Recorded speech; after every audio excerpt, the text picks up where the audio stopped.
কখনো মারধর, কখনো বিপুল অঙ্কের চাঁদা দাবি। সন্ধ্যের পর এলাকায় মদ গাঁজার আসর।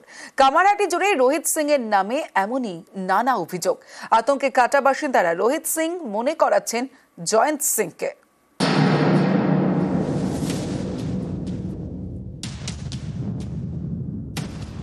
আগে জয়ন্ত সিং,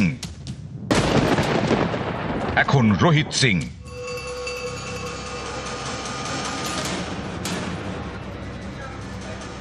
সময়ের সঙ্গে সঙ্গে এভাবেই বদলেছে ত্রাসের নাম। উত্তর 24 পরগনার কামারহাটি পুরসভার বেলঘরিয়া। এখানকার বাসিন্দা রোহিত সিং স্থানীয় যুব তৃণমূল নেতা। তাঁর বিরুদ্ধেই এলাকায় দাদাগিরির অভিযোগ।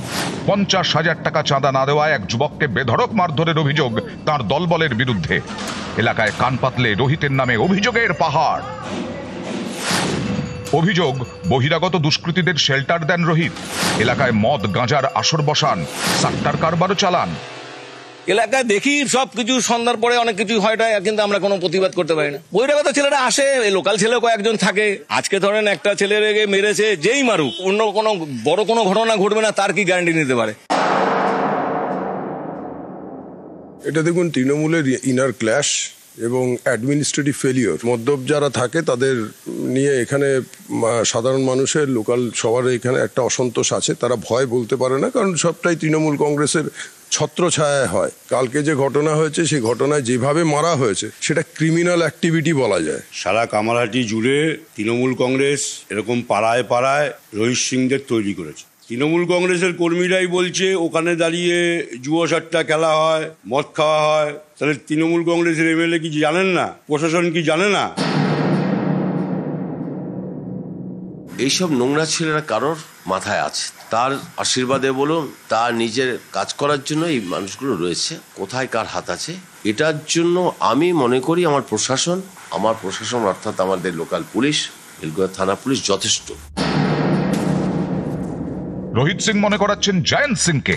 একসময় আড়িয়াদহে ত্রাস। গত বছর মা ছেলেকে মারধরের ঘটনায় তাকে গ্রেফতার করে পুলিশ। এরপর থেকে প্রকাশ্যে আসতে থাকে হাড় হিম করা একের পর এক ভিডিও।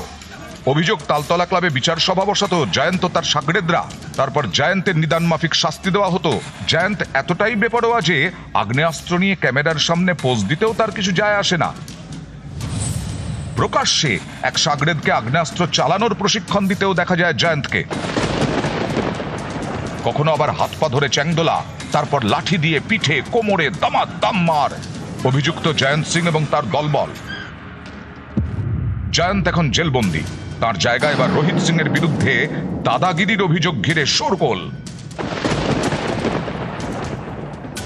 কামারহাটি থেকে ক্যামেরায় মনোজ যাদবের সঙ্গে সুবীর দে, নিউজ 18 বাংলা।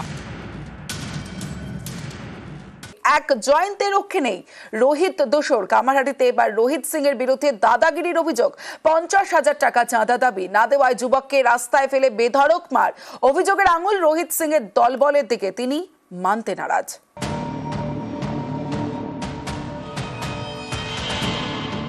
আড়িয়াদহে ত্রাস, জয়ন্ত সিং এখন জেলে। জয়ন্তের ছেড়ে যাওয়া জমিতে নতুন ত্রাস রোহিত সিং। উত্তর 24 পরগনার কামারহাটি পুরসভার 25 নম্বর ওয়ার্ড উদয়নপল্লী। এখানকার বাসিন্দা আদিত্য মহান্তি। অভিযোগ, গণেশ পুজোর জন্য তার কাছ থেকে 50,000 টাকা চাঁদা চান রোহিত। বিপুল টাকা চাঁদা দিতে রাজি হননি ওই যুবক। অভিযোগ, এরপরেই রোহিত বাহিনী রোষে পড়েন তিনি। শুক্রবার রাতে বাইকে করে বাড়ি ফিরছিলেন আদিত্য, পিছনের সিটে তার দাদা। অভিযোগ, বাড়ির কাছে তার উপর হামলা চালায় রোহিতের দলবল। লাথি মেরে বাইক ফেলে দেওয়া হয়, এরপর রাস্তায় ফেলে চলে বেধড়ক মার। গুরুতর আহত অবস্থায় আদিত্যকে ভর্তি করা হয় সাগর দত্ত হাসপাতালে। দেখি ওরা দুজনে অন্ধকারের মধ্যে দাঁড়িয়ে ছেলেটাকে ড্রেনের মধ্যে মাথায় ঢুকিয়ে ইট আর কোন হাতে জাতীয় বন্দুক জাতীয় জিনিস ছিল ওইটা দিয়ে পিটাইছে। পিটানোর পরে ছেলে ওখানে আমার অজ্ঞান হয়ে গেছে। ওখানে 5-6 জন ছিল। ওরা সব বলছে তো রোহিত সিং এর ছেলে। আমি চাইতেছি আমার ছেলেকে কালকে যেভাবে মেরে রক্ত বার করেছে আমি তার বিচার চাই। ছেলে হসপিটালে ভর্তি। রোহিত সিং এর ছেলে, রোহিত সিং এর আরো ছেলে 2 নম্বর গেট থেকে সেখান থেকেও আসে। এখানে সব আড্ডা মারে, এখানে মদ খাওয়া, গালাগালি, কিস্তি কামারি সব এই মোড়টার মধ্যে সবকিছু হয়। চাঁদা চাওয়া হয় সবসময়। চাঁদা চাইতে চাঁদা যখন না দেওয়া হয়েছে সেই ঝামেলাটিকে নিয়ে একটা কেস করে দিল আমাদের নামে, ছেলের নামে। মস্তানি করে, গুন্ডাগর্দি করে 200-300 ছেলে আছে ওর হাতে। আমি চাইছি এটা বিচার চাই। এখানেই শেষ নয়, যাদের বিরুদ্ধে যুবকের উপর হামলা চালানোর অভিযোগ, তাদের মধ্যে দুজন আবার সম্প্রতি ছিনতাইয়ের অভিযোগে জেল ঘুরে এসেছেন, সৌরভ ভৌমিক এবং বিশ্বজিৎ চক্রবর্তী। জানি না ওদের কাছে কোনো প্রমাণ আছে নাকি। এলাকার যারা লোকেরা আছে তাদের কাছে চাঁদা তো চাওয়া হয় না, এলাকার লোকেরা যারা নিজেরা এসে চাঁদা দিয়ে যায় সেইটুকু চাঁদাতেই আমাদের পুজো হয়। কালকে নাকি একটা খেলা কোথাও চলছিল, সেই খেলার সময় আমার যে এক বন্ধু আছে সৌরভ বলে, ওর ওয়াইফ ওখান থেকে পাস করে, তখন ওর ওয়াইফকে নাকি ওরা টোনটিটকারি করে, তখন ওরা এই নিয়ে প্রতিবাদ করে, ওদেরকে বলে তোরা মাঠ থেকে উঠে চলে যায়, এখানে খেলবি না তোরা। এই রাগে নাকি কালকে সন্ধ্যেবেলা রাত্রিবেলা নাকি ওরা এই নিজেদের মধ্যেই মারপিট করেছে। তো পুরোটাই আমার জানার বাইরে, আমি সকালে ঘুম থেকে উঠে আপনাদের মিডিয়া চ্যানেলে দেখে যেটুকু জানতে পারলাম। আদিত্যকে মারধরের ঘটনায় বেলঘড়িয়া থানায় রোহিত সহ 7 জনের বিরুদ্ধে অভিযোগ জানিয়েছে তার পরিবার।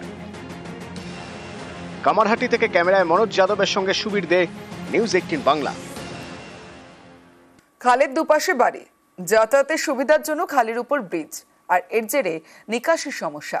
মহেশতলায় কাউন্সিলরের ধমকের পর নিজের উদ্যোগে বেআইনি নির্মাণ ভাঙা শুরু।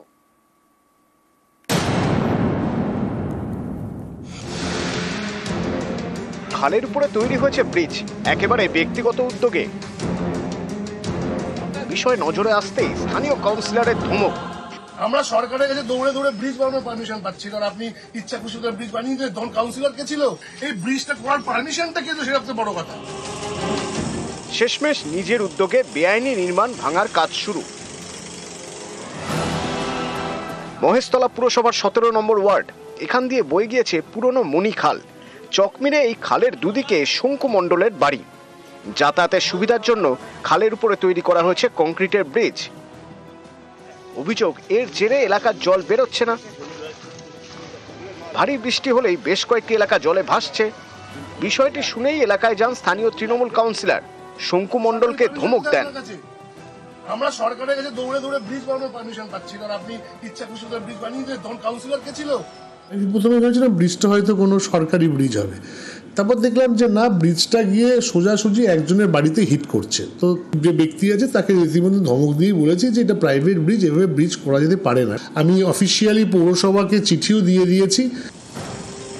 কাউন্সিলরের ধমক, এরপরেই বেআইনি নির্মাণ ভাঙার কাজ শুরু করেন শঙ্কু মণ্ডল। কাউন্সিলর বলছে যে এই পোলটা ভেঙে দিতে খালের কাজ করা হবে। আপনি এই ব্রিজটা করার জন্য কোনো পারমিশন নিয়েছিলেন? বাড়ির সাথে এটা পুরো বিম বাড়ির সাথে টাই আপ করা আছে, আলাদা করে তো সেতু বলে তো এটা তো করা হয়নি কিছু। সম্প্রতি পুরনো মণিখাল সংস্কারের কাজ শুরু করেছে সেচ দপ্তর। অভিযোগ, খালের দুপাশে বেআইনি নির্মাণের জেরে থমকে যাচ্ছিল কাজ। বেশ কয়েকটি বেআইনি নির্মাণ ভাঙা হয়ে গিয়েছে, এবার ব্যক্তিগত ব্রিজ ভাঙা শুরু। এই যে সমস্যার সমাধান হচ্ছে, তাতে করে এলাকার শুধু আমাদের ওয়ার্ড নয়, এর সংলগ্ন আরও 2টো ওয়ার্ডের মানুষ, 18 আছে, ওদিকে 8 আছে, এই সমগ্র 3টে ওয়ার্ডের মানুষ উপকৃত হবে। মহেশতলা থেকে সমীর মণ্ডল, নিউজ 18 বাংলা।